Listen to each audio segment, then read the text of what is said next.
Try ಮಾಡಿ ಆಚಿ chicken masala. Bengaluru metro ಪ್ರಯಾಣಿಕರಿಗೆ ಈ ಸುದ್ದಿ ಒಂದು ರೀತಿ ಖುಷಿಯೂ ಹೌದು, ದುಃಖವೂ ಹೌದು. ಅದೇನಪ್ಪಾ ಅಂದ್ರೆ ಮದ್ಯಪ್ರಿಯರಿಗೆ ನಮ್ಮ ಮೆಟ್ರೋದಲ್ಲಿ ಹೊಸ ಅವಕಾಶ ಸಿಗುವ ಸಾಧ್ಯತೆಗಳಿವೆ. ದೆಹಲಿ ಮೆಟ್ರೋ ಮಾದರಿಯಲ್ಲಿ ಮದ್ಯ ಸಾಗಾಟಕ್ಕೆ ಅವಕಾಶ ಕೊಡುವ ಲೆಕ್ಕಾಚಾರದಲ್ಲಿ ಬಿಎಂಆರ್ಸಿಎಲ್ ಮುಂದಾಗಿದ್ದು ಇದೀಗ ಮಹತ್ವದ ಚರ್ಚೆಗೆ ಕಾರಣ ಆಗ್ತಿದೆ.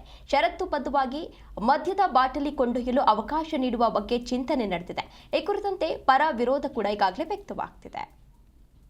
ಹಾಲು ಕುಡ್ದ ಮಕ್ಕಳೇ ಬದುಕಲ್ಲ, ಇನ್ನು ಎಣ್ಣೆ ಹೊಡೆದ ಉಳಿತವ,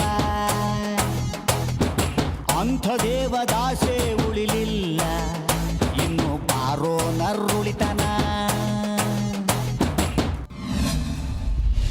ಮದ್ಯಪ್ರಿಯರಿಗೆ ಗುಡ್ ನ್ಯೂಸ್ ಕೊಟ್ಟ ಬಿಎಂಆರ್ಸಿಎಲ್. ದೆಹಲಿ ಮಾದರಿಯಲ್ಲೇ ನಮ್ಮ ಮೆಟ್ರೋದಲ್ಲಿ ಎಣ್ಣೆ ಸಾಗಾಟ. ಹೌದು, ಬೆಂಗಳೂರು ಮೆಟ್ರೋ ರೈಲು ನಿಗಮ ಮೆಟ್ರೋ ಪ್ರಯಾಣಿಕರಿಗೆ ರೈಲ್ನಲ್ಲಿ ಮದ್ಯದ ಬಾಟಲಿಗಳನ್ನು ಸಾಗಾಟ ಮಾಡೋದಕ್ಕೆ ಅವಕಾಶ ನೀಡೋದಕ್ಕೆ ಆಲೋಚನೆ ಮಾಡಿದೆ.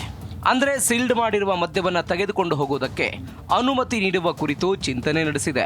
ಪ್ರಸ್ತುತ ದೆಹಲಿ ಮೆಟ್ರೋ ಮಾದರಿಯಲ್ಲೇ ನಮ್ಮ ಮೆಟ್ರೋದಲ್ಲಿ ಮದ್ಯ ಕೊಂಡೊಯ್ಯೋದಕ್ಕೆ ಪ್ಲಾನ್ ರೂಪಿಸಿ ಸರ್ಕಾರಕ್ಕೆ ಪ್ರಸ್ತಾವನೆ ಸಲ್ಲಿಕೆ ಮಾಡಿದೆ. ಈ ಮೂಲಕ ನಮ್ಮ ಮೆಟ್ರೋದಲ್ಲಿ ಕೆಂಪೇಗೌಡ ಅಂತಾರಾಷ್ಟ್ರೀಯ ವಿಮಾನ ನಿಲ್ದಾಣ ಸಂಪರ್ಕಿಸುವ ನೀಲಿ ಮಾರ್ಗ ಆರಂಭದ ಬಳಿಕ ಮುಂದಿನ 2 ವರ್ಷಗಳಲ್ಲಿ ಮದ್ಯವನ್ನು ತೆಗೆದುಕೊಂಡು ಹೋಗೋದಕ್ಕೆ ಅನುಮತಿ ನೀಡಲಿದೆ ಅಂತ ಬಿಎಂಆರ್ಸಿಎಲ್ ಮೂಲಗಳಿಂದ ಮಾಹಿತಿ ಸಿಕ್ಕಿದೆ. ಏರ್ಪೋರ್ಟ್ ಮಾರ್ಗವೇ ಟಾರ್ಗೆಟ್.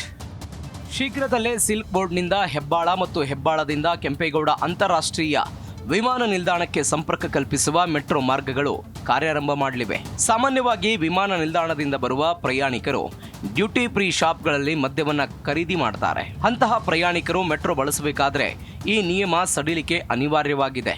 ನಿಯಮವನ್ನು ಸಡಿಲಿಸುವುದರಿಂದ ಏರ್ಪೋರ್ಟ್ ಮಾರ್ಗದಲ್ಲಿ ಮೆಟ್ರೋ ಪ್ರಯಾಣಿಕರ ಸಂಖ್ಯೆ ಹೆಚ್ಚಾಗಲಿದೆ ಅನ್ನೋದು ಬಿಎಂಆರ್ಸಿಎಲ್ ಲೆಕ್ಕಾಚಾರವಾಗಿದೆ.